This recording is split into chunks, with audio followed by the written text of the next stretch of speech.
আজ ৭৬তম গণতন্ত্র দিবস। এই দিবস উপলক্ষে আমার আজকের নিবেদন কবি দেবেশ ঠাকুরের ভারতবর্ষ। ভারতবর্ষ মানে কোনো আর্ট পেপারে আঁকা জল রঙের মানচিত্র নয়। ভারতবর্ষ মানে শুধু হর্ষবর্ধন কিংবা বাবরের বিজয় বার্তা নয়। ভারতবর্ষ মানে বিজয় সিংহের সিংহল জয়ে ফ্যাসিস্ট গৌরব গাথা নয়। ভারতবর্ষ মানে শুধু মীনাক্ষীপুরা কিংবা জামা মসজিদ নয়। ভারতবর্ষ মানে নেহেরুজির বংশানুবৃত্তি কিংবা জিন্না সাহেবের অলিখিত শ্বেতপত্র নয়। ভারতবর্ষ মানে এক ভালোবাসা, আমার তোমার শব্দের, সঙ্গীতের, জীবনের, আকাশের, মাটি। আমাদের কলুখা সাহেব সাদা দাড়ি, মাথায় ফ্রেজ, ড্রিল করাতেন আমাদের ডান বাঁ ডান বাঁ। স্নেহে সতর্ক করতেন, বাবা সকল পা আর হাত মিলিয়ে মিলিয়ে ফেলো। কলুখা সাহেবের গড়ের মাটিতে আজ ফেরেশতার হাসি ভারতবর্ষের চিরাগ হয়ে চলছে।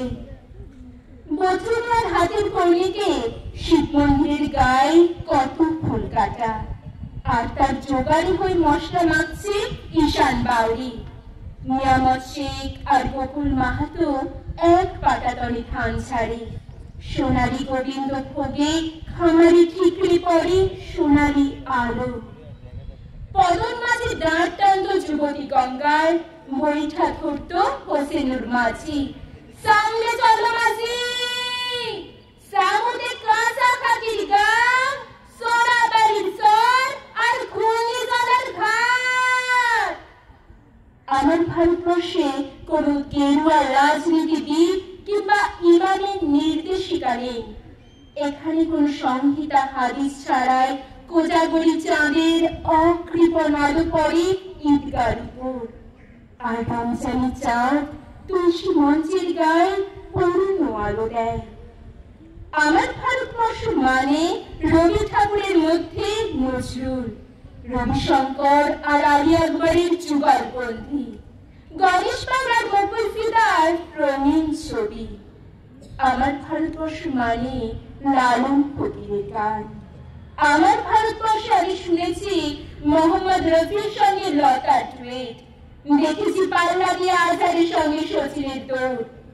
খেলার মাঠের প্রান্তে দাঁড়িয়ে শুনেছি নঈমুদ্দিনের তদারকি চিৎকার। বিজয়ন, আকিল, কুলজিৎ, বাইচুং, মাঠটাকে আরো বড় করো। মাঠ দিন দিন ছোট হয়ে যাচ্ছে, মাঠটাকে আরো বড় করা দরকার, অনেক অনেক বড়। ধন্যবাদ।